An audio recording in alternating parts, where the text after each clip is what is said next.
Technically speaking, CARE, the facility here, is a 501c3 nonprofit organization. So what that means is that there's no actual owners.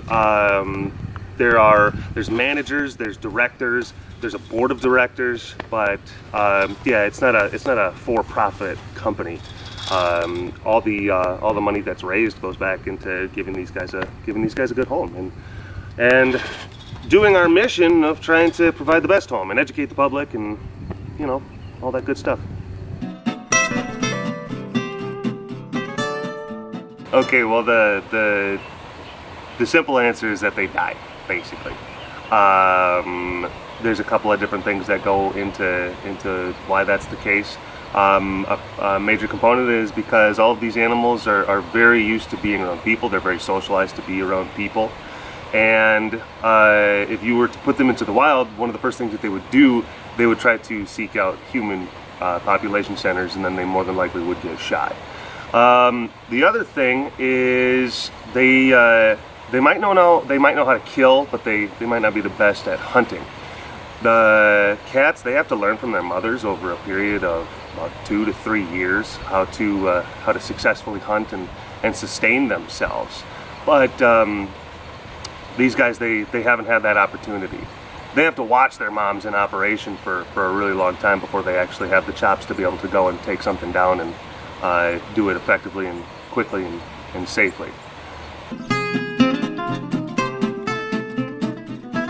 What's that whole old saying, good fences make for good neighbors? Well, it's the same thing with these guys. A lot of times the barrier, it doesn't act as a physical barrier, but it also acts as a psychological barrier.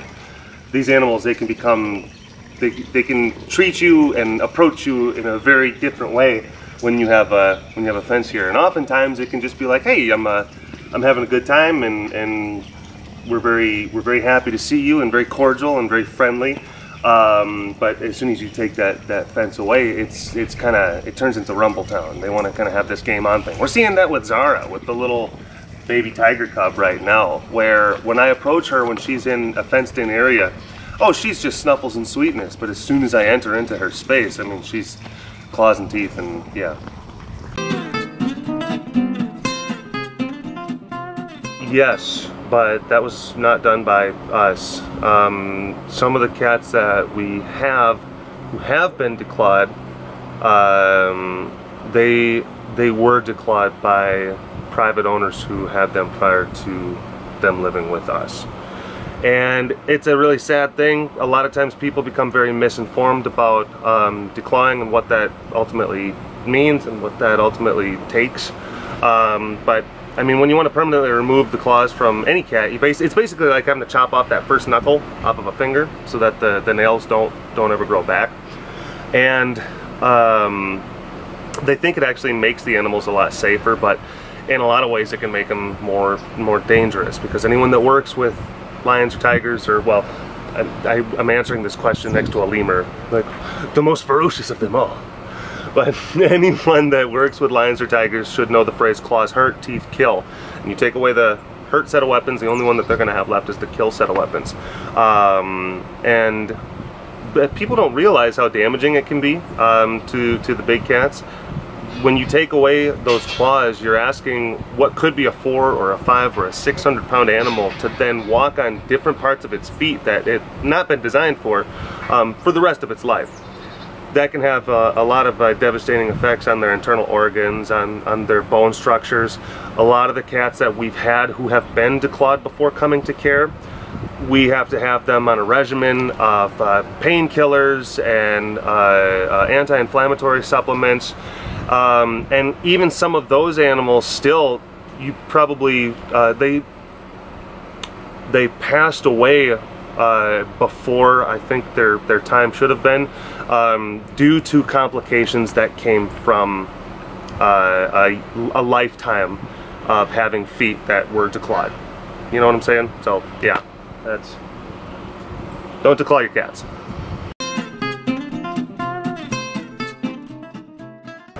No.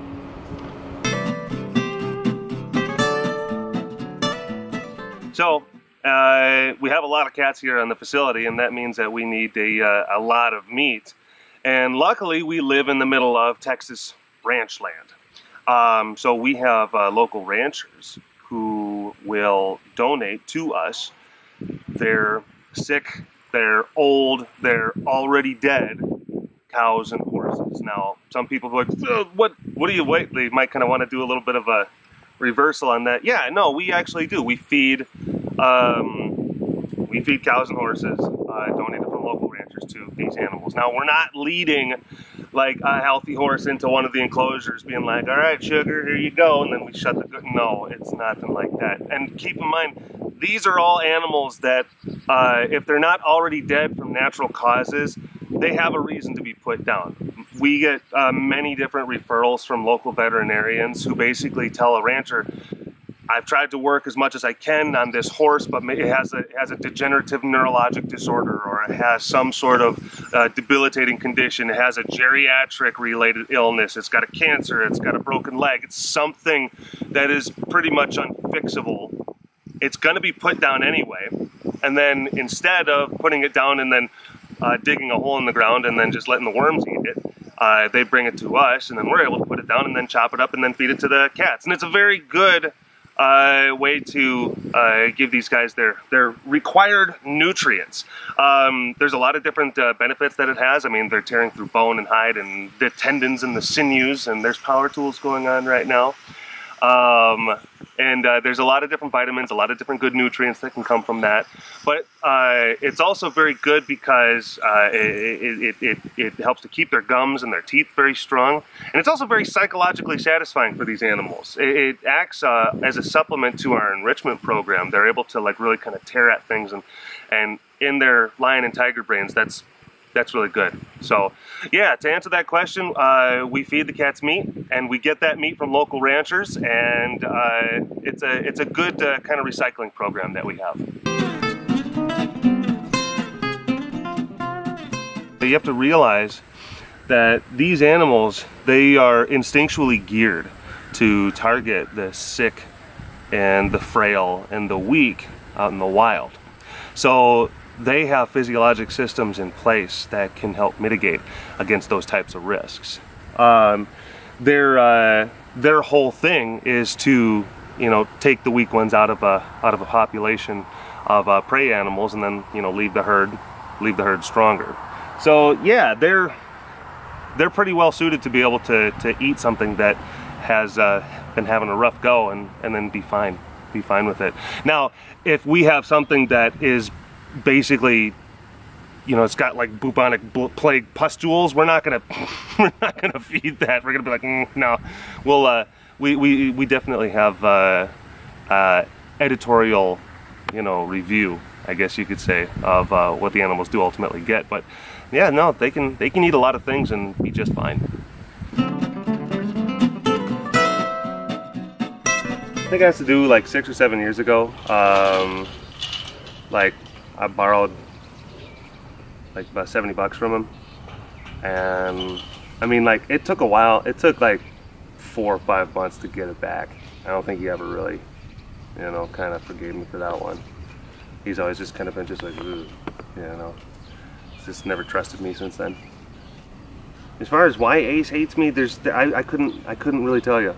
There's never been like one moment where I did something, so egregious, or I scared him, or something like that. It was something that just developed over time. Like, he just simply decided, for whatever reason, maybe it was my voice, maybe it was my height, maybe it was the way that I walked, or the way that I interacted, or just a vibe that he got, that he just didn't like it. Sometimes the cats will do that. Sometimes, for whatever reason, they will pick out a person, and they'll pick out a trait of that person, and they'll decide, I don't like that, or I don't like you, or they can do the opposite too. Like, I really like you. The cats, they're wide and varied in their likes and their dislikes, just like people. They can, have those kind of personalities that are very very diverse. Yeah.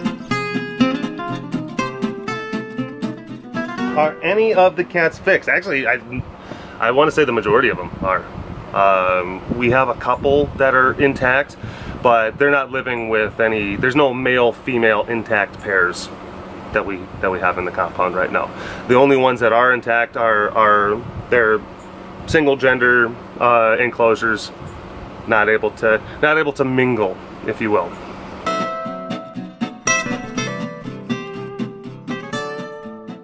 It's like we've been webcasting, we've been doing like YouTube stuff and Twitter and Instagram stuff and Vine stuff for years. So it's just like any internet community. You're gonna have your own little buzzwords that kind of prop up, your own little inside lingo.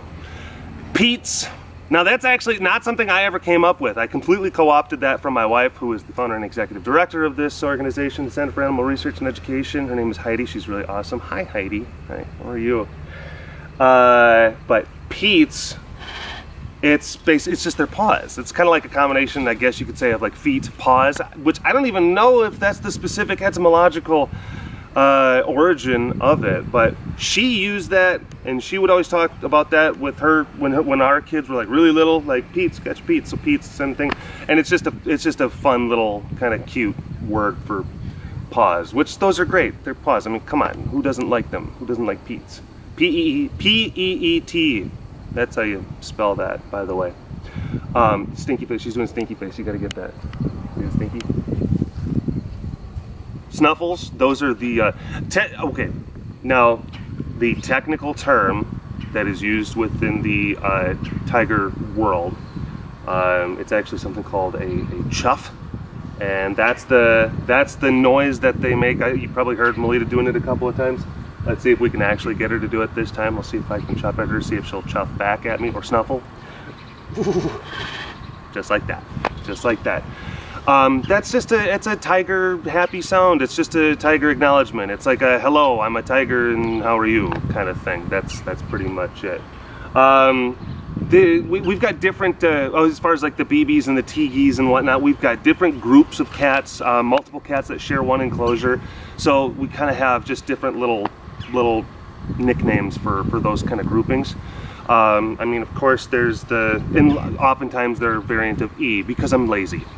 Because I'm lazy and I haven't really given it that much thought. So, of course, we have the BBs, we have the teegees, which there's a lion pair and a disgusting, gross tiger pair. Another tiger pair, there's the fleabies, the sweebies. And we got Zara, she's a ZB. A lot of E. Probably should, you know, sit down with some notes and kind of think of some better names than the ones we got. I think that it's an interesting, well, we actually learned something a little bit new recently about the average age of some of these animals. I guess you could say it's going to be around like 10 years is like the universal average. But when you get to different species, it kind of wavers a little bit. Like tigers, for instance, they'll live on average out in the wild from 8 to 10 years. And then lions, on average, will live from 10 to 12. And there's a lot of researchers who actually think that the family unit, the pride unit that lions have, it can increase the longevity of those animals. Basically, there's more cats out there hunting, so there's more consistent food sources and whatnot. They have a social structure, so they can kind of lean on each other, whereas if you have animals that are a little bit more solitary, they might not have as much time. But here in captivity, if you can get the animals to about like 17 or 18 years old, that's like a really good time. That's that's like advanced geriatric age. Like once they hit that 17, 18-year-old kind of mark, that's when they go from being kind of a retirement age to geriatric, like, yeah, age. Well, a lot of the interns that we have here at the facility, they're going through just conservation degrees, or they're doing pre-vet medicine degrees. They're taking biology degrees. But one thing you have to realize is that we've had interns who they were math majors, and they just happened to be very passionate about working with animals, and then they were able to convince us that they would be a good fit, and they were. I guess oftentimes it's just more having to do with what you're willing to kind of commit to, whatever kind of endeavor you're working. Look, here's the thing, I never went to college to work with these animals. I never got official training with working with these animals, or any sort of like conservation type background or biology kind of thing. I just was a inspired and passionate amateur who happened to be able to have some very good mentors.